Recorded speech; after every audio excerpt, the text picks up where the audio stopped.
తొలి చూపు చాలంట చిత్తాన చిత్రంగా ప్రేమనేది పుట్టగా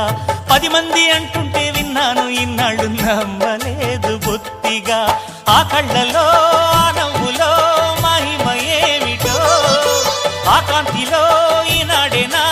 ఉదయమైనదో మదిసీమలో ఇన్ని మరుమల్లే గంధాలు మునుపెన్నడు లేని మృదువైన గానాలు మొదటి బలపు కథలు తెలుపు గేయమై తీయగా స్వరములు పాడగా ఏ స్వప్నలోకాల సౌందర్య రాసి నా ముందుకొచ్చింది కనువిందు చేసి ఏ నీలి మేఘాల సౌధాలు విడిచి ఈ నేల నడిచింది ఆ మెరుపు వచ్చి